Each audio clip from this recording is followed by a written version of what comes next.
Baik, bismillahirrahmanirrahim. Assalamualaikum warahmatullahi wabarakatuh. Bismillah, alhamdulillah. Wassalatu wassalamu ala rasulillah Sayyidina Muhammad ibn Abdullah wa ala alihi wa sahbihi man walah wala hawla wala quwwata illa billah, amma ba'du. Qala rabbi shrah li sadri wa yassir li amri wahlul 'uqdatam min lisani yafqahu qawli. Amin ya mujibas sa'ilin, amma ba'd.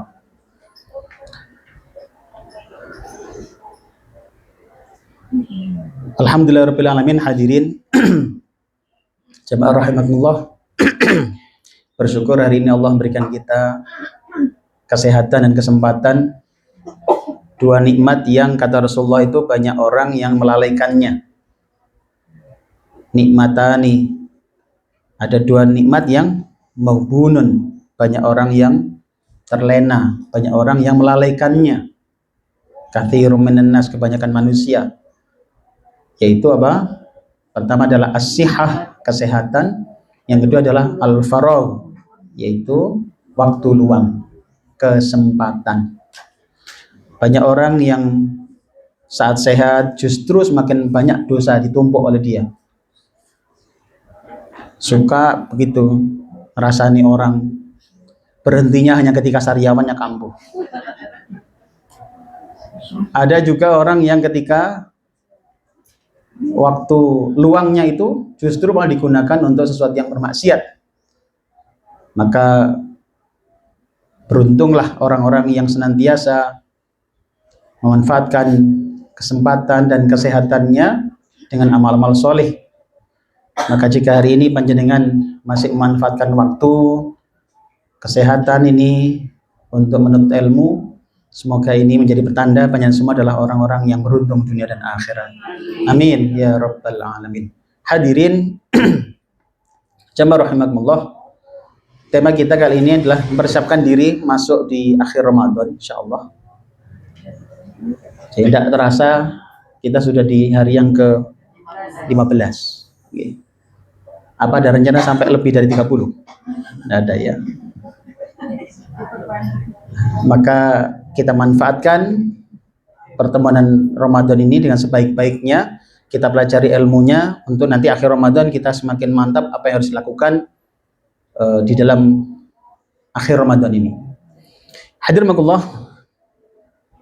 tentu teriring doa semoga kita semuanya diberi Allah Ramadan ini menjadi Ramadan terbaik di sisi Allah Subhanahu wa taala. Amin ya rabbal alamin. Hadirin,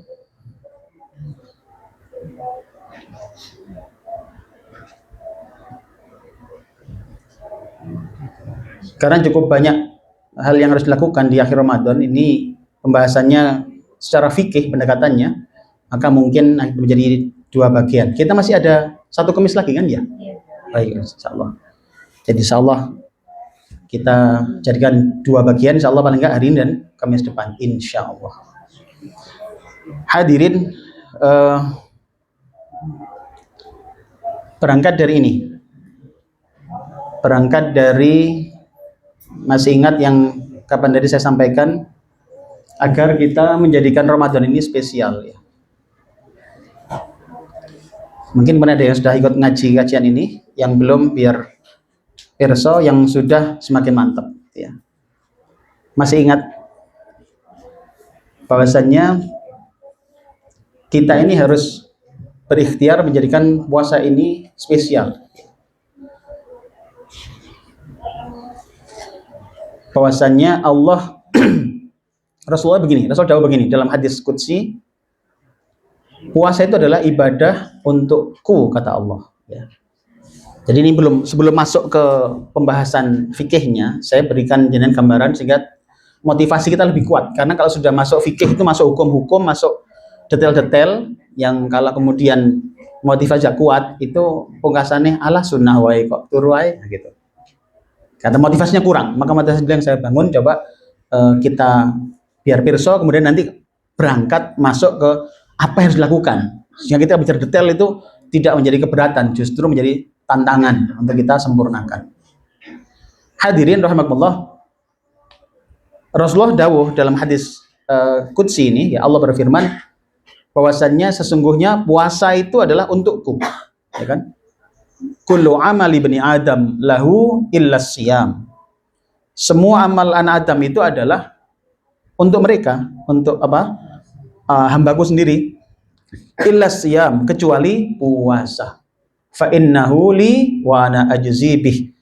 Maka sungguhnya puasa itu adalah untukku dan aku sendiri akan membalasnya. Oh iya, saya sampai lupa sesuatu. Mic-nya. Oh iya.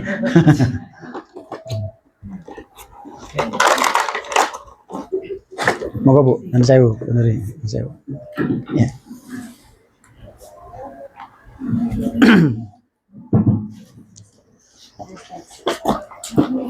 Dari Abu Shalih Az-Zayyad bahwa ia mendengar Abu Hurairah radhiyallahu anhu berkata, Rasulullah bersabda, Allah Ta'ala telah berfirman, setiap amal anak Adam adalah untuknya kecuali puasa. Sesungguhnya puasa itu untukku dan aku sendiri yang akan memberi balasannya. Baik, matur nuwun. Hadirin, puasa ini adalah untuk Allah. Jadi ini yang harus kita fahami, bahwasanya puasa kita ini adalah untuk Allah. Saya coba buat analog sederhana begini. Kalau panjenengan mau ngasih sesuatu, itu orang apa tuh? Milih parcel. Ya. Kalau jenengan mau ngasih parcel seseorang, itu mikir mboten pantes gak iya gitu. Mikir mboten? Mikir ya. Atau sudah kasih aja bapak lapis. Kalau teman akrab mungkin oke-oke saja. Tapi kalau kemudian orang-orang tertentu mungkin kita lebih terfikir seperti ini. Apalagi dengan atasan kita misalkan. Pantes gak iya gitu kan. Mungkin sama-sama parselnya tapi kok kurang pantes ya dengan beliau ini. Nah, gitu. Itu suatu yang manusiawi. Jadi sekali lagi coba tadi Allah kan sampun dawuh bahwasanya puasamu itu untukku. Puasamu itu untukku. Maka pertanyaan berikutnya adalah apakah pantas puasa kita ini sudah diaturkan pada Allah? Kalau saya ambil contoh lain, misalkan bayangkan Pak Direktur kita misalkan ya, atau pimpinan dinas atau rektor kita misalkan, pimpinan kita lah pokoknya. Itu kemudian terus pesen ke panjenengan, Mbak Yu, aku gawekno sego bebek misalkan. Kok bahas makanan pagi-pagi dia. Sego soto. Bikinkan 5 porsi misalkan, 5 porsi. Sing papat tak gawe arek-arek, tak bagikan ke sopirku, ke tukang kebonku misalkan. Yang 1 itu buat aku. Beliau jauh begitu. Minta 5 porsi, yang 4 dikasihkan pembantunya, yang 1 untuk beliau. Menurut jenengan, kira-kira yang 1 ini itu dipadak nih sama sekawan ini atau dibikin beda? Kenapa coba? Kenapa? Ayo. Nah, ada beda. Kenapa? Kan itu beliau. Maka kita secara manusia mikir. Jadi pembahasan ini mungkin saya berikan catatan ya, jadi disclaimer-nya. Oh, disclaimer. Itu panjang biar jelas bahwasanya Allah tentu maha pemaaf, Allah maha menerima tobat, Allah suka sekali dan amal-amal manusia ini. Tetapi kemudian nanti dulu, ini adalah untuk mikir diri kita, untuk apa? Introspeksi kita. Pantes gak? Iya, nah gitu. Hadir makullah. Maka ketika puasa ini untuk Allah, itu harusnya kita mikir begitu. Puasa kita ini loh, pantes gak? Iya. Kalau jenengan misalkan puasa kita sudah 14 hari ini, kira-kira misalkan diaturkan Allah itu pantas nggak? Dalam kok jadi terdiam mungkin ya? Kayak aneh gak pantas kayak aneh. Maka disinilah peluang kita. Akhir Ramadan harus dipantas-pantas nih, begitu loh. Harus dipantas-pantas nih. Kalau yang merasa gak pantas masihan, bayangkan coba. Ada begini loh. Kenapa sih kita mikir pantas? Kalau kita dengan manusia, jangan-jangan penerima malah tersinggung. Ngasihkan Pak RT dadak napa? Sego gore iwake ndok sigar. Tahu. Iya kan? Loh, kalau itu untuk sahabat kita, bestie kita mungkin biasa gitu nih. Tetapi kemudian ada beda di situ ketika orang-orang tertentu. Bahkan bayangkan kalau kemudian tadi ke Pak Bupati, ke Gubernur, Presiden misalkan telepon jenengan Mbak Yu, kayak nos soto ya.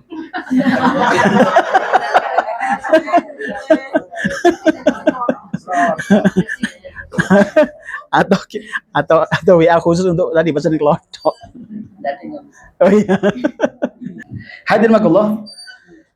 Maka pikiran kita ini adalah coba kita bangkitkan kesadaran ini, bahwasanya kita ini perlu mantas-mantaskan gitu.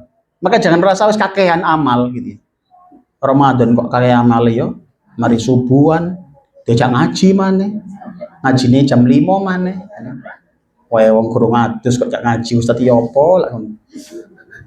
Kenapa sih ini perlu kita pikirkan agar kita lebih tahu memang kita ini perlu mantaskan diri, pantes gak iya.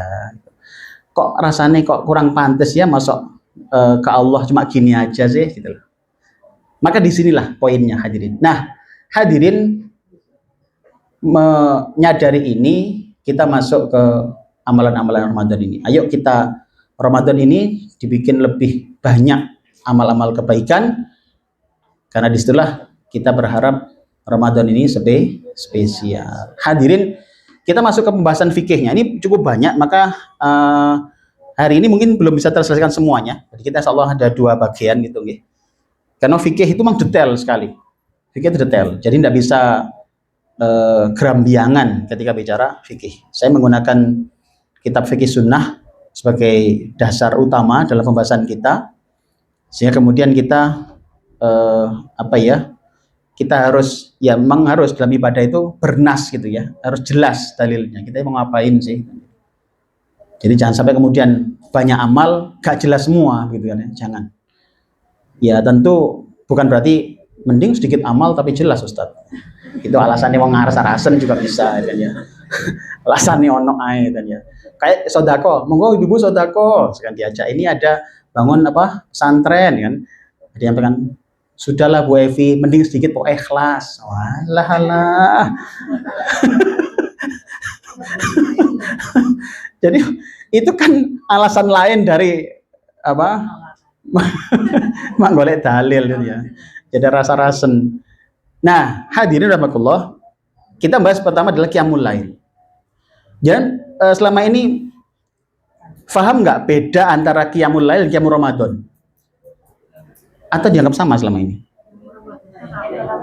Nah, kalau qiyamul lail berarti tahu ya kalau beda ya. Karena dia nggak tahu loh. Masih ngengkel, Ustadz kan kita sudah taraweh Ustadz, kenapa aja sholat qiyamul lail? Wah gak paham berarti kan? Ya kayaknya dia bukan Kamis pagi dia.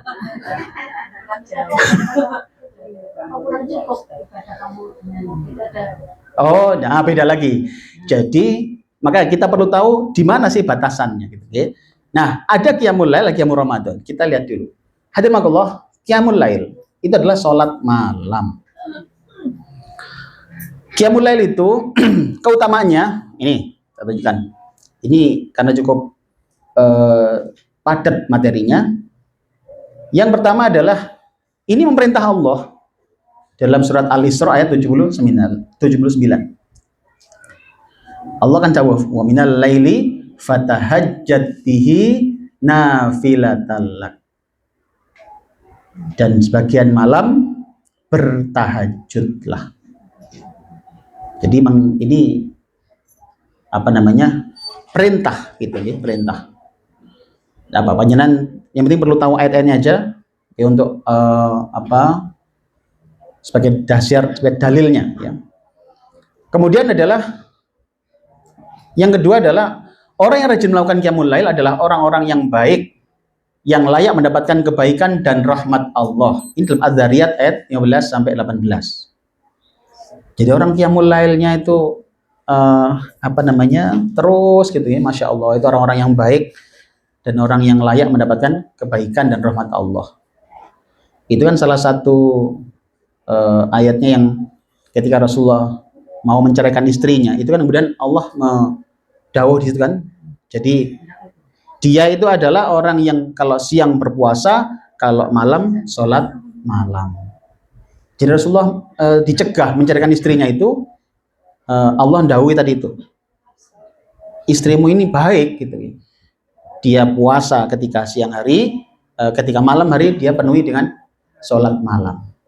Jadi orang-orang yang ibadah Qiyamul Lail itu orang yang baik dan layak mendapatkan kebaikan dan rahmat Allah. Ini saya tunjukkan ayat-ayat saja, jadi karena cukup padat, yang jelas jangan biar pirsa. Ini Al-Dzariyat 15 sampai 18. Ada lagi. Allah memuji mereka dan masukkan mereka dalam golongan hamba-hambanya yang baik. Jadi Allah memuji orang-orang yang Qiyamul Lail itu dan masukkan mereka dalam golongan hamba-hamba Allah yang baik. Itu dalam surah Al-Furqan ayat 63 sampai 64. Jadi ini poin-poinnya saja yang saya tunjukkan. Poin-poinnya saja. Artinya memang Qiyamul Lail itu sangat diutamakan. Jadi jangan sampai tidak gitu. Kemudian Allah bersaksi untuk mereka bahwa mereka adalah orang-orang yang beriman pada ayat-ayat Allah. Bayangkan, Allah bersaksi loh. Orang yang Qiyamul Lail, sholat malam, itu Allah bersaksi untuk mereka. Wah, luar biasa itu. Jadi, Allah yang membela. Orang ini mau orang baik. Orang ini mau orang beriman pada ayat Allah. Nah, gitu. As-Sajdah ayat 15 sampai 17. Tulis saja dulu ayat-ayatnya. Nanti di rumah bisa dibuka lagi, gitu ya. Kober ya. Baik. Tidak sama dengan kebanyakan manusia. Nah, tuh. Jadi orang yang sholat malam itu akan beda itu. Beda. Jadi Allah dawuhkan, apakah kau kira engkau yang beruntung ya? Ataukah mereka hamba-hamba Allah yang sholat ketika malam hari? Nah, gitu. Jadi memang tidak sama. Jadi orang yang malam ketika banyak orang tidur dia bangun untuk sholat malam itu memang beda, orangnya beda. Dan disinilah hadirin, ini yang perlu kita ketahui sebagai penyemangat kita. Begini mulianya loh. Masa saya gak bangun, kan? Masa saya malam itu dibiarkan blong-blongan gitu kan? Apalagi Ramadan, cik gak pantes sih. Wis ngerti parselan, kok isinya mau kerdus tok. Cik gak pantes sih. Hadirin, maka gambaran tadi, makanya kita awal tadi, pantes gak ya Ramadan kita ini?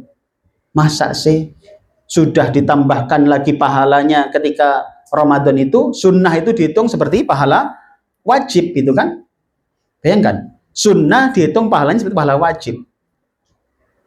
Kalau amalan wajib dilipat gandakan jadi 70 kali lipatnya. Tuh. Bayangkan, ini luar biasa. Jadi kalau kemudian kita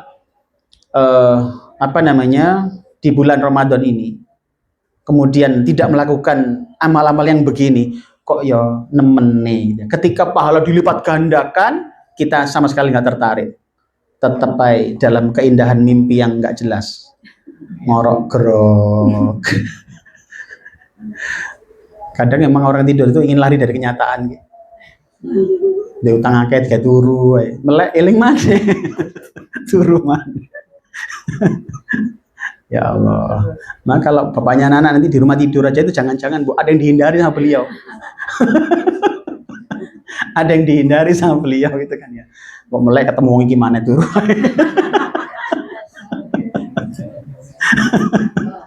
Kak burung melek diomeli itu rumah. Ya Allah, semoga keluarga kita sakinah mawaddah warahmah. Oke, amin ya rabbal alamin. Hadirin, kita lanjutkan. Nah, dalam hadis Nabi begini. Monggo Bu, boleh baca. Ibu.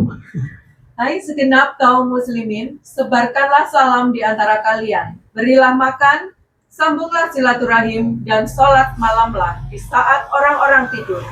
maka pasti kalian akan masuk surga dengan damai. Matur nuwun. Hadirin, orang yang qiyamul lail itu kata Rasulullah SAW dalam hadis ini itu memenuhi syarat untuk masuk surga dengan damai. Jadi masuk surganya akan nyaman. Itu adalah ketika perjalanan hidupnya di sini. Sebarkan salam, kemudian memberi makan, ya. Jadi kalau ada saudara kita yang kekurangan, itu dia murah memberikan itu. Nyambung silaturahim, kemudian sholat malam ketika banyak orang tidur. Jadi ini merupakan sebuah hal yang kita perlu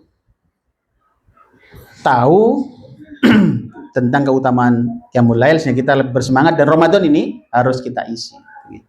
Makanya hadirin nanti ketika malam-malam Ramadan itu memang kalau banyak kalau bisa dibanyain sholat malamnya. Memang itu sunnahnya. Diperpanjang. Itu. Jadi dibanyain sholat malam dan diperpanjang. Kenapa? Karena Rasulullah sendiri kan begitu. Beliau ketika menjelang akhir Ramadan, beliau mengencangkan ikat pinggangnya. Kemudian membangunkan keluarganya. Nah, kita juga begitu. Mestinya semakin akhir Ramadan, semakin menjauhi tempat tidur. Menjauhi tempat tidur bukan kemudian pindah ke ruang tamu. Bodoh. Jadi berusaha untuk menghidupkan malam. Jadi dengan qiyamul lail. Nah, nanti apakah ini harus dilakukan di masjid? Nah, kalau di masjid namanya itikaf. Nah, nanti itu beda lagi urusan. Artinya qiyamul lail bisa dilaksanakan sejak sekarang ini walaupun di rumah gitu loh. Makanya ada pertanyaan, apakah bisa orang mendapatkan pahala itu qadar ketika di rumah? Bisa. Bisa. Jadi kita di masjid itu ada fadilah lain, yaitu itikaf. Ada pahala itikaf, terus qiyamul lail di situ juga, baca Quran di sana juga, double-double gitu. Kalau tidak bisa bagaimana? Ya sudah, sebisanya kita. Di tempat kerja baca Quran juga nggak apa-apa kok. Ya. Sholat qiyamul lail di tempat kerja kan nggak salah.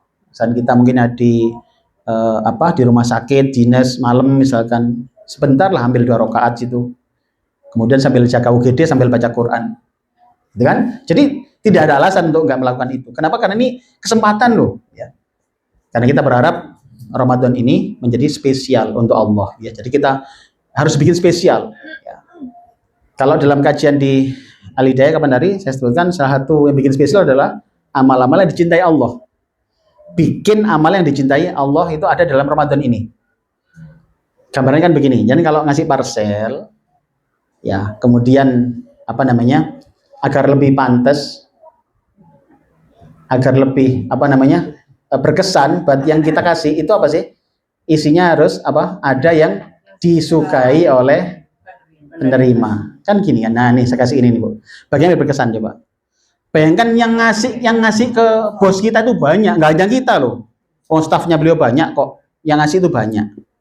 Bagaimana biar berkesan? Beliau mungkin nerima 100 parcel, tapi kita paling berkesan. Gimana caranya? Nah, cari tahu yang disukainya. Misalkan ternyata, kita mau ngasih parcel ke atasan kita. Cari tahu, beliau senang bengkuang. Tambahkan bengkuang 1 kilo gitu kan.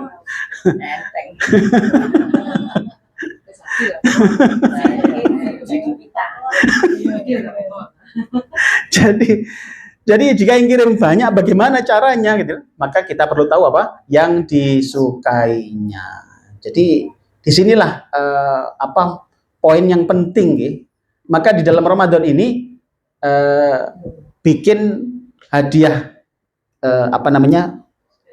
yang Ramadan kita ini kita persembahkan yang spesial bagi Allah, yang berkesan bener itu, yaitu cari tahu apa yang disukai Allah. Nah, saat yang disukai Allah itu adalah menjadi muhsinin, Saya jelaskan di Al-Hidayah kemarin. Apa itu muhsinin? Memperbaiki ibadah, memperbaiki muamalah. Nah, paling nggak dua itu. Ada kan di videonya, nanti boleh dipelajari lagi di situ. Jadi jenengan isi dengan itu. Nah, termasuk perbaiki ibadah, perbanyak ibadah. Ini nih, kita akhir Ramadan perbanyak ibadah. Ini berkesan loh. Kenapa Allah suka itu? Allah suka kita memperbaiki kualitas ibadah kita. Allah suka kita sujud malam hari. Allah suka kita perbanyak baca Quran. Nah begitu tuh, itu kasih tambahan terus. Ya, kenapa? Karena kita ingin berkesan. Hamba Allah banyak loh Bu, saingan kita banyak. Jutaan orang, miliatan kaum muslimin hari ini berpuasa, malamnya juga sholat. Jangan sampai kalah berkesan. Jadi yang sana berusaha berjuang dengan sholat malam, baca Qurannya khatam sekali malam, masya Allah. Ya. Di Mojokerto dadak orang ini ngorok kerok, jaluane swarga terus. Maka kita harus bersaing memang gitu. Itu namanya fastabiqul khairat. Maka dalam hal sholat itu gini Bu, kalau jenengan tidak bisa satu, itu yang lain. Itu harus gitu caranya. Misalkan jenengan kalah sama kawan kita, dia sholat malamnya kuat, jenengan ganti, jenengan tidak boleh kalah di sisi yang lain. Mungkin jenengan puasanya, jenengan puasa gak mampu juga, misalkan puasa sunnah misalkan, ya. Kalau gitu tambahkan sodakohnya. Jadi tidak boleh ada full zong, sama sekali nggak ada apa-apa, jangan, harus ditambahkan yang lain. Jadi mungkin kita tidak ahli sodakoh, tapi kita ahli baca Quran. Mungkin kita bukan ahli duha, tapi kita suka sodakoh, dan seterusnya. Mencari pokoknya itu.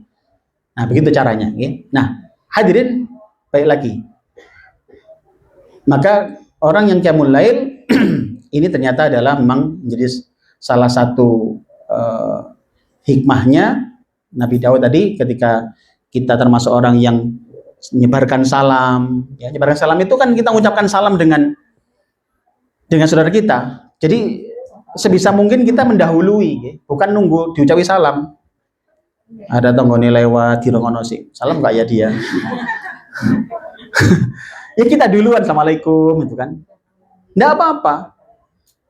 Jadi enggak misalkan ada tamu, beliau belum sampai depan rumah kita, belum sampai ucap salam, kenapa? Kita kan juga enggak apa-apa salam duluan, assalamualaikum, gitu kan, enggak apa-apa.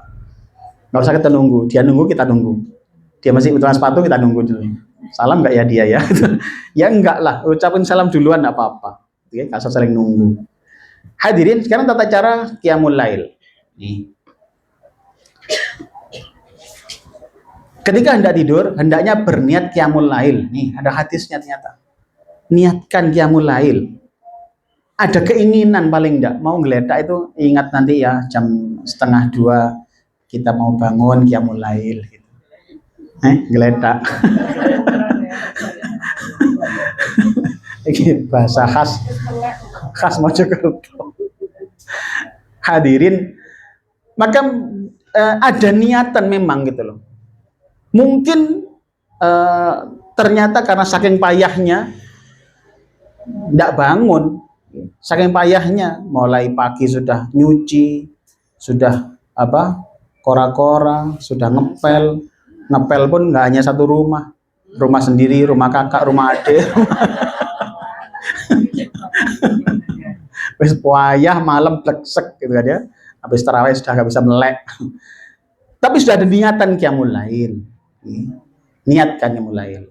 Kemudian memulai dengan sholat 2 rakaat ringan. Saya kemarin ada pertanyaan, sholat pembuka, gitu nggih. Ini mungkin yang dimaksud sholat pembuka. Jadi kalau mau sholat qiyamul lail itu jenengan sholat ringan dulu 2 rakaat. Jadi ada pembuka. Dalam? Nggih, sholat pembuka, betul, sholat pembuka. Oh ya. Bisa. Pokoknya di sini nggak dijelaskan sholat apa. Pokoknya sholat 2 rakaat. Jadi sholat 2 rakaat kan bisa banyak, nggih. Jenengan misalkan di rumah itu ya sholat pembuka tadi itu, ya sholat iftitah tadi itu diantaranya. Kalau panjenengan di masjid misalkan itu 2 rakaat tahiyatul masjid itu juga pembuka juga sebenarnya itu. Iya. Gelem? Iya, ada sunah wudu, nggih ada. Nggak, Pak. Iya, nggak. Ini kan ada gini, ada kesunahan, enggak apa-apa. Jadi misalkan panjenengan, makanya ini derajatnya kan sampai sunnah, gitu. Andai kata ternyata nggak sholat malam juga tidak berdosa sebenarnya, cuman kok gak pantas tadi kan. Jadi kok gak pantas, Ramadan pahalanya sangat banyak, kita nggak gemerengseng apa? Kemerengseng ya, untuk berkeinginan untuk mengejar itu. Pokoknya yang ngaji Ustaz ini bahasa medok cara ini. Hadirin rahimakumullah, maka ini tata cara. Nah, jadi kalau kemarin yang ada pertanyaan di Babu Salam mungkin, ya, apakah ada sholat pembuka kalau qiyamul lail? Ya, ini dalilnya. Kalau untuk yang setelah witir, nah kan kemarin bahasnya kan masalahnya ada witir dulu kan. Apakah setelah tidur kita witir lagi? Kan tidak perlu. Nah itu ada memang ada itu ulama yang membahasakan tuh yang 3 tadi witir awal itu ditambah 1 dulu biar genap gitu, okay. 1 dulu, kemudian terus baru sholat, nanti witir lagi belakang gitu. Ada begitu, ya. Allah alam, dari kami ya sudah begini aja, nggak usah begitu. Jadi, nah yang penting kan ganjil. Jadi tidak perlu tambahi 1 sudah, ya langsung 2 selesai. Jadi yang disukai sebelum witir itu adalah qiyamul Ramadan. Tapi qiyamul lail enggak ada masalah. Jadi ada beda nanti qiyamul Ramadan. Jadi ini saya bedakan babnya karena yang biar paham. Memang beda. Jadi qiyamul lail qiyamul Ramadan itu beda. Ya, memang beda. Nah, kita lanjutkan dulu. Waktu qiyamul lail, kapan waktunya? Itu adalah dilakukan kapan saja asal selepas Isya. Kapan saja, pokoknya habis Isya. Ya. Jadi misalkan 1 rakaat setelah Isya. Itu sudah qiyamul lail sudah. Kan malam. Qiyamul lail kan sholat malam. Malam itu mulai kapan sih? Isya kan malam itu. Bukan masalah, itu tahajud nanti. Itu hanya beda penyebutan saja. Ya. Jadi makan pagi sama makan siang itu bedanya apa tuh? Kan sama makannya kan? Hanya 1 waktunya, ya kan? Kalau itu siang apa? Atau makan pagi dengan sarapan, bedanya apa coba? Sebenarnya sama itu Bu, sama. Pahalanya masih sama kok, nggak masalah. Cuman kalau jenengan tidur dulu itu namanya tahajud. Jadi makanya kalau kemudian ada misalkan kerja sore, ya kan, jaga sore, pulang jam 11:30, misalkan gitu. Kalau dinas sore di rumah sakit atau mana ya 11:30. Enggak, rumah sakit enggak sih. Kalau pabrik ya 11:30. Itu bagaimana? Apakah tidur dulu Ustaz? Enggak pakai, langsung aja sholat aja, enggak apa-apa. Karena kalau tidur dulu, wassalam. Jadi sholat saja, nggak apa-apa, gitu ya. Jadi tidak harus tidur dulu. Itu bukan syarat harus tidur dulu baru boleh qiyamul lail, gitu ya. Kemudian utamanya adalah di sepertiga malam terakhir. Nah, diutamakan sepertiga malam terakhir. Memang begitu. Nih, ada hadisnya dari Abu Hurairah radhiyallahu an. Dia meriwayatkan bahwa Nabi SAW bersabda, Allah turun ke langit terendah setiap malam ketika malam tinggal sepertiga terakhir. Jadi Allah itu di langit terendah. Memang ini menjadi diskusi yang hangat sampai hari ini, mulai zaman dulu kan ya. Ketika bicara, loh Allah kok pakai turun gitu kan ya. Jadi kita tidak, jadi mungkin kita posisinya gini, kita fokus pada bahwasanya ada hadis begini, hadisnya juga memang dianggap sebagai hadis yang sahih, ya sudah. Perkara bagaimananya nggak usah dipikir, nggak usah bayang nih, nggak usah. Jadi kita itu beriman apa adanya saja, nggak usah dibayang-bayangnya sing aneh-aneh. Apalagi itu urusan Allah, ya betul. Sami'na wa ta'na. Jadi pokoknya memang dawuh begitu, Rasul dawuh memang turun, ya sudah. Gitu. Apakah turun ini maknanya adalah memperhatikan lebih dekat, gitu? Wallahu a'lam. Ya. Jadi kita sebagai para pencari ilmu, kita hormati para guru-guru kita. Mungkin beliau paling saling berbeda pendapat, sudah, itu adalah urusan mereka dengan Allah. Kita menghargai semuanya karena kita adalah penuntut ilmu saja. Kita mungkin bukan ahlinya mengomentari. Nah, hadirin, begini ayat hadisnya. Allah turun ke langit terendah setiap malam ketika malam tinggal sepertiga terakhir. Kemudian Allah berfirman, siapa saja yang berdoa kepadaku akan aku kabulkan. Barang siapa berdoa aku kabulkan. Kemudian siapa saja yang meminta kepadaku akan aku beri, minta aku beri. Siapa mohon ampunan padaku akan aku ampuni. Ini jaminannya, kalau minta dikabulkan, gitu kan? Berdoa dikabulkan, minta diberi, kan sudah. Kalau ada orang, Ustadz saya ini berdoa kok nggak dikabul-kabulkan, ya mungkin doanya bukan pada malam terakhir ini. Coba cari tempat waktu istimewa, tempatnya istimewa, dan kondisi istimewa. Itu pasti beda, itu bobot doanya beda. Jadi pertama, tempat istimewa. Tempat itu kan bisa berbeda-beda ya. Rumah dengan masjid istimewa mana? Masjid. Kan? Waktu juga bisa berbeda. Nah, waktu istimewa adalah di antara adzan dan iqomah misalkan. Termasuk ini sepertiga malam terakhir. Jadi itu waktu yang istimewa. Kemudian kondisi jenengan istimewa. Apa itu? Ketika posisi panjenengan istimewa adalah ketika jenengan banyak amal soleh hari itu. Jadi banyak amal soleh.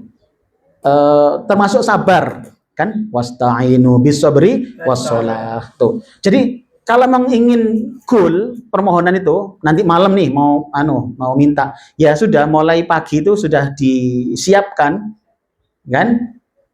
Banyak sholat sunnahnya, tambah sabarnya, gitu. Jadi kenapa? Karena kita mau berdoa ini, dan Allah tahu wasta'inu bis-sabri was-shalah, mintalah pertolongan itu dengan sabar dan sholat. Jadi buat proposal lampirannya yaitu jadi mulai pagi sudah sabar, kan? Nanti pun bapaknya anak mungkin kaget, mah kok malah gak muring-muring. Aku sedang siapkan proposal nanti malam. Kan biasanya tiada pagi tanpa suaramu. Itu kan kata-kata gak enak kan, tiada pagi tanpa suaramu. Karena cerewet soal ngomong. Ya Allah, kecuali tidur. Tidak cuma suara. Semoga keluar kita sakinah mawaddah warahmah. Amin ya rabbal alamin. Baik, kita lanjut lagi. Jumlah rakaat qiyamul lail. Karena sakit panjang ini, materinya cukup panjang. Karena Pak fikih memang cukup detail. Jumlah rakaat qiyamul lail berapa coba? Ada yang tahu? Yang tahu boleh pulang duluan. Hadirin, tidak ada batasan tertentu untuk jumlah rakaat qiyamul lail. Satu rakaat salat witir setelah isya sudah disebut sebagai qiyamul lail. Satu sudah bisa. Bayangkan, satu itu bisa. Satu aja. Ya, bisa satu deal. Ya, kalau memang jenengan tidak sempat pas posisi mau sedang banyak urusan gitu kan, ya sudah paling nggak satu aja. Itu dalam setelah isya, ya satu. Makanya kemarin kan sempat ada ada masalah dalam. Ya sudah, Ba'diyah isya itu masuk sholat malam gitu kan. Jadi andai kita tidak sempat, jadi kan gini, idealnya akhir malam, gitu kan? Kalau tidak bisa ya tengah malam. Kalau masih tidak bisa juga ya awal malam, kan tidak masalah, itu ya sudah malam gitu kan. Fadilahnya ya bersifat tadi yang akhir malam tadi, hadisnya kan jelas tadi itu. Nah seperti itu. Jadi jadi satu rakaat aja sudah termasuk qiyamul lail. Kemudian, nah ini ada hadis nih. Samurah bin Jundab menceritakan Rasulullah SAW menyuruh kami sholat malam sedikit atau banyak dan menjadikan penutupnya adalah witir. Emang nggak ada batasan, mau berapa aja dengan mau sholat, silakan saja. Jadi memang seperti itulah. Ya, ini qiyamul lail. Kalau jenengan rutin, misalkan selama ini sudah nggak banyak-banyak, Ustaz 2 rakaat aja yang rutin, ya monggo. Oh kalau 2 rakaat kurang Ustaz, 4 lah. Yo monggo silahkan. Kan? 8 juga nggak apa-apa kok. Ya. Jadi itu adalah qiyamul lail. Nah sekarang qiyamul Ramadan. Nah ini beda lagi. Ya kan? Ya sekarang qiyamul Ramadan. Nih. Qiyam Ramadan atau sholat tarawih hukumnya sunnah bagi laki-laki dan perempuan yang dilakukan setelah isya dan sebelum witir. 2 rakaat. Boleh juga setelah witir. Dan lebih utama berjamaah. Loh. Clear toh? Jadi kalau nyanyian qiyam Ramadan itu hukumnya sunnah. Mana tanya, Ustadz, itu sunnah apa? Sunnah muakkadah apa sunnah apa? Tanya begitu. Ya, sepanjang saya ketahui itu hanya sunnah saja. Jadi panjenengan memang berpahala gitu. Tapi apakah ini sangat ditekankan? Itu sejauh yang saya ketahui tidak. Jadi pokoknya ya sunnah untuk dilakukan dan itu diutamakan dengan berjamaah. Wallahu a'lam. Jadi ini adalah hukumnya sunnah. Kemudian jumlah rakaat 11 rakaat. Ini dalam hadis jamaah. Pada masa Umar radhiyallahu an, kaum muslimin melakukan qiyam Ramadan 20 rakaat. Oh. Jadi masa Umar, Utsman dan Ali radhiyallahu anhum itu kaum muslimin melakukan sholat qiyam Ramadan 20 rakaat. Jadi makanya sudahlah, nggak usah berpanjang. Misalkan kita pingin yang 11, monggo. Nggak usah komentari kawan kita yang 20. Sudah, nggak masalah. Gitu kan? Yang 20 juga tidak penting sampai kemudian mengatakan sholat ngirit. Oh ada kok ngirit. Ya nggak usah. Sudah, salinglah menghargai. Lana a'maluna walakum a'malukum. Toh ini sunnah. Gitu, tidak sampai wajib yang perlu dipertentangkan. Nah, kalau kemarin kasusnya ada imam sholat cuma 2 rakaat, jadi witirnya mau dibikin 2, tapi nggak pengumuman gitu kan, dibikin 2 plus 1, ya kan? Tapi nggak pengumuman. Sedangkan kebiasaan masjid adalah 3 gitu kan, ya langsung. Nah itu akhirnya menjadi ada masalah, ya. Nah sebenarnya itu nggak terlalu bermasalah, biasa saja itu. Kalau kita misalkan, kan kita nggak tahu imamnya tadi niatnya ternyata 2, kita niat 3, gimana caranya? Nggak apa-apa, sudah habis beliau salam kita teruskan aja sendiri 1. Itu kan bisa, nggak usah marahi imamnya. Sama nggak ngomong sih imam. Nggak usah. Jangan nanti. Jadi memang tidak penting, nggak usah. Karena emang. Nah. Kalau kita ragu-ragu misalkan, emang sekadung telu, imamnya telu taluru ya, misalkan kita juga termasuk ragu-ragu, ya sudah ikut salam aja nggak apa-apa. Tapi kan memang namanya witir itu kan memang ganjil. Iya. Kenapa harus ada 2 plus 1? Ini memang bisa. Karena witir paling sedikit itu 1, tadi kan. Jadi akhirnya sholatnya menjadi 10 plus 1. Kalau diniatkan sudah bisa kok. Jadi begini sebenarnya, definisi khusus ini harus apa bahasanya itu? Jadi tidak masalah. Jadi apa bahasanya tadi? Kita tarawih misalkan kan biasanya 8 Ustaz. Kok sekarang jadi 10? Boten. Dan itu tidak menjadi boten. Artinya memang witir itu apa ya bahasanya? Itu istilah sholat yang ganjil itu witir. Witir itu bisa 1, bisa 3, bisa 11, gitu kan ya. Mau witir tambahi lagi puannya, itu witir semua sebenarnya. Jadi apa ya? Kan sholatnya witir memang itu. Jadi sholatnya itu ganjil. Jadi 2, 1. Kan? Jadi kalau tadi kenyataan apakah kemudian yang 2 tadi menjadi sholat apa tadi Ustaz? Itu sholat witir apa sholat tarawih? Lah tadi niatnya apa? Nyanyian witir toh niatnya enggak apa-apa sudah. Nyanyian sudah niat witir. Jadi kan tergantung niat panjenengan. Jadi misalkan tadi ya kasusnya imam enggak bilang Ini kan begitu kan, imam nggak bilang kalau sholatnya 2 tambah 1, gitu kan. Kemudian terus beliau salam. Maka jamaah itu terbagi 3 sebenarnya. Pertama, dia yakin imamnya salah. Ya, dia tahu imamnya salah. Yang kedua adalah jamaah yang ragu-ragu. Ragu-ragu. Saja imamnya bener apa enggak imam ya? Dia ragu-ragu, mungkin perlu ngelamun soalnya kan.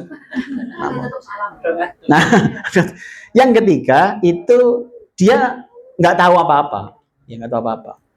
Nah, yang model pertama dia yakin imamnya salah, maka cukup setelah diingatkan nggak bangkit juga, ya sudah dia nambah sendiri, nambahnya sendiri, teruskan sesuai niatnya. Kan dia niat 3, dia yakin imamnya kurang, ya sudah dia tambahkan sendiri. Kan imamnya toh salam juga dia kan, ya sudah setelah beliau salam ya sudah berarti kita cukup sampai di sini, ya kita berpisah cukup sampai di sini, ya. Di situ aja, nggak di sini. Jadi kita sendiri. Jadi tidak perlu menjadi masalah, kan nanti imam juga akan nambah sendiri urusan dia. Gitu.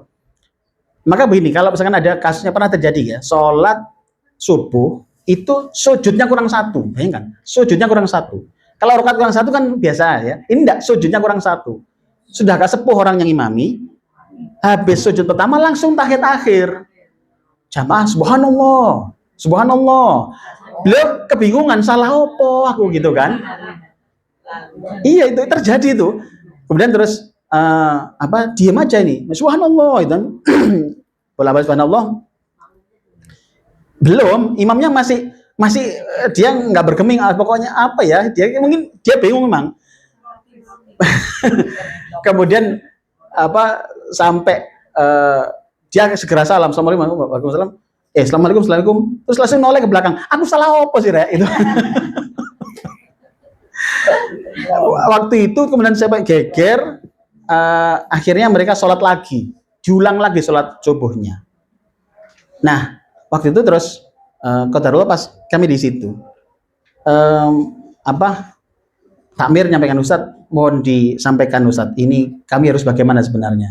Saya dikasih kesempatan ngomong, saya sampaikan. Jadi kalau begini tidak perlu sholat lagi, tidak perlu. Yang yakin imam tadi kurang, yang tambahkan aja sendiri. Kan belum salam, sebelum salam maksudnya. Jadi nggak usah ikut salam, mau kurang kok ikut salam kan gitu. Kalau yakin enggak imam salah ini, imam belum waktunya salam, jadi dia salam, ya sudah kita nambahkan sujud lagi, terus baru tahiyat akhir salam, sudah. Gitu kan ya. Lah imamnya bersiukuh, aku wis rong pindho, ya sudah itu urusan beliau sama Allah, kita aja sudah. Jadi dalam gitu ya, caranya gitu. Jadi kalau memang ternyata posisinya harus mengulang, nggak perlu mengulang ya, karena cukup yang yakin itu mengkurang, ya nambahkan. Kita aja sudah. Saya sampaikan loh, kalau ini subuh masih 2 rakaat lah, kalau duhur gimana coba ngulang mana, papat mana gitu. Jadi nggak perlu sebenarnya begitu. Oke? Kelebihan. Kita sudah subhanallah, beliau masih terus gitu. Atau podo lali bareng, kayak aneh lu tak ya.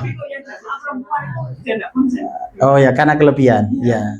Jadi kalau memang monggo tidak monggo ya, oh iya, jamnya sudah lewat. Saya jawab dulu. Jadi kalau memang kita posisi ragu-ragu, maka yang diambil tuh yang meyakinkan.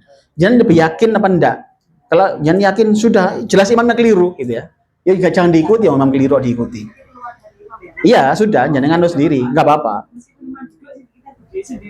Iya, jadi tapi tunggu dia selesai dulu. Kalau tadi yang kurang, misalkan imamnya kurang. Misalkan 2, pernah kan duhur 2 salam. Ada itu. Jadi salam, kita subhanallah. Beliau nggak respon, subhanallah nggak respon. Qadarullah, kami posisi di belakangnya imam. Beliau nggak respon, nggak berdiri, malah salam ditutup nih, malah sudah saya ambil komando, saya berdiri lagi. Allahu Akbar, sak masjid berdiri semua, Allahu Akbar. Gak apa-apa, teruskan saja. Jadi berarti ya tanpa beliau salah kok emang. Ya, nah Ada kalau memang kita yakin itu memang beliau keliru, ya sudah kita pakai yang keyakinan kita tadi itu. Ya, jadi kita berhenti aja sudah. Berhenti aja sudah. Jadi tidak diteruskan, memang beliau salah. Jadi namanya apa ya? Memisahkan. Dalam? Oh ya, yang gak ngerti belas itu malah anu ya. Ya ikut aja deh. Salam. Ya, kagak mikir. Kalau yang ingat sama perempuan gimana? Nggih, dengan nepuk dengan tangan ya, dengan tepuk. Artinya dia kan nggak bisa memimpin ya, nggak bisa memimpin. Nggak, ya sendiri-sendiri saja jangan. Ya, sendiri aja. Saya pengennya jadi seimam. Oh gitu.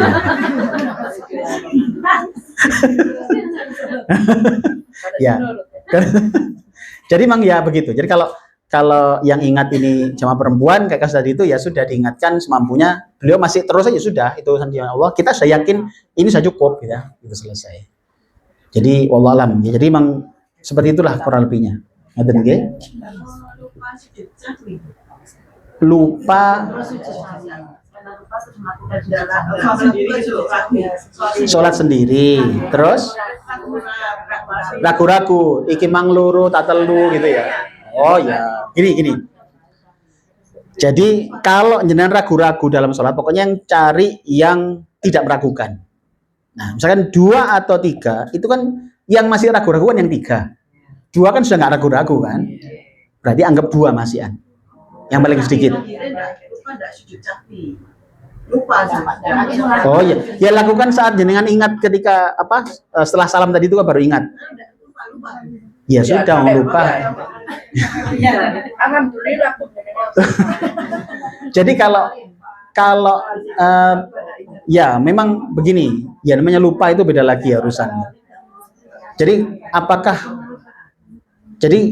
kalau itu terjadi setelah lama baru ingat ya, atau ada yang ingatkan diri, memang kurang ini, ya itu memang menjadi salah satu nikmatnya yang lupa tadi. Ya.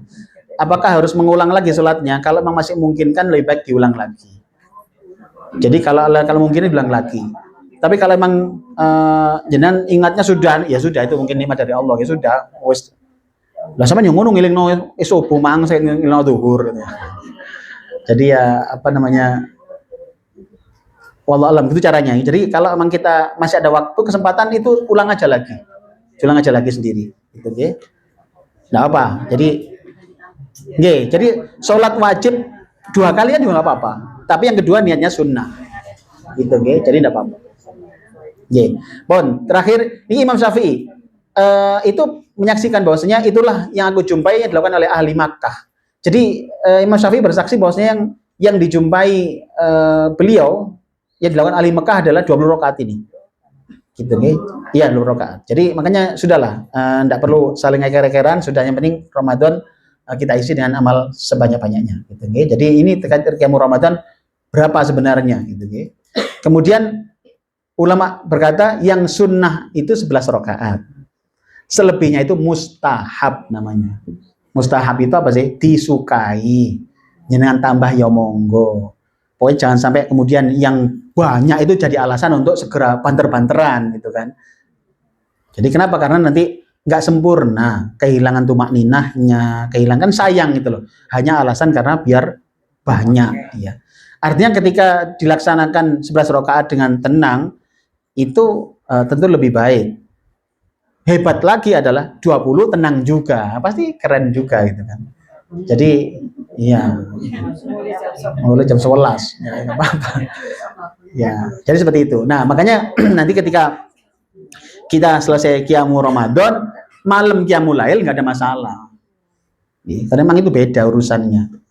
Jadi kalau malam misalkan tambahi lagi, jangan sholat malam lagi boleh. Nah sekarang perkaranya witirnya kapan? Apakah witir setelah qiyamul lailnya ataukah qiyamul Ramadannya? Misalkan karena malam rencana mau tahajud, itu witirnya jangan dulu, itu monggo kerso. Kalaupun langsung witir dulu karena khawatir nanti malam nggak nututi waktunya, ya juga enggak masalah. Itu pernah terjadi antara sahabat Abu Bakar dan Umar itu. Yang satu sholat witir dulu baru sare, gitu kan? Itu sholat Abu Bakar As-Siddiq ya, radhiyallahu anhu. Yang satunya adalah Sholat Umar itu sare dulu baru witir. Nah itu antar sahabat sempat loh, itu sempat apa namanya, ya sempat gonjang-ganjing begitulah bahasanya, karena berbeda. Beliau berdua ini adalah sahabat dekatnya Nabi, ya termasuk kibarus sahabat senior lah itu. Kok bisa beda sih, gitu ya? Nah dipanggil sama Rasulullah kan, dipanggil sahabat Abu Bakar, apakah benar Anda sholat witir dulu baru tidur? Ya. Benar ya Rasulullah, nyampaikan begitu.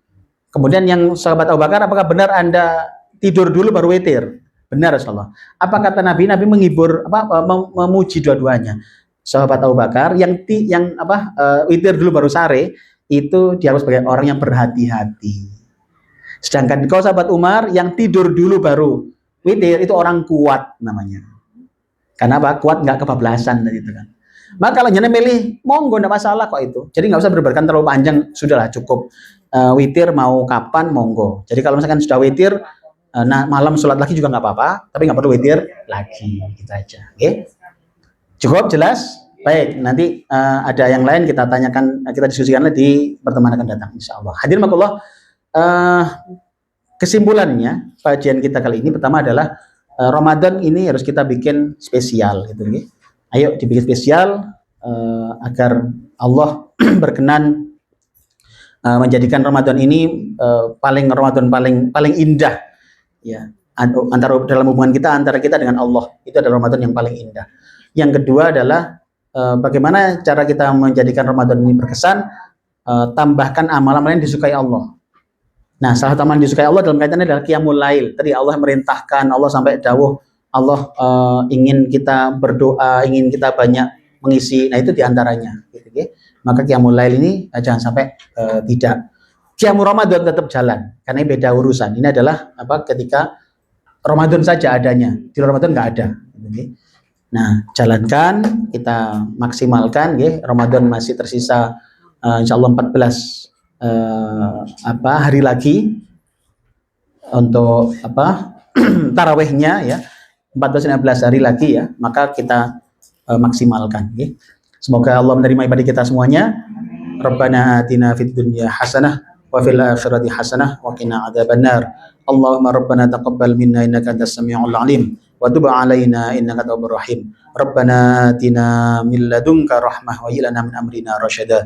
Rabbana taqabbal minna innaka antas samiul alim. Rabbana taqabbal minna salatana wa siyamana wa qiyamana wa ruku'ana wa sujudana birahmatika ya arhamar rahimin. Allahumma innaka afuwun tuhibbul afwa fa'fu anna. Allahumma innaka afuwun tuhibbul afwa fa'fu anna. Allahumma innaka afuwun tuhibbul afwa fa'fu anna ya karim. Wa sallallahu ala sayyidina Muhammad. Subhana rabbika rabbil izzati amma yasifun wa salamun alal mursalin alhamdulillahi rabbil alamin.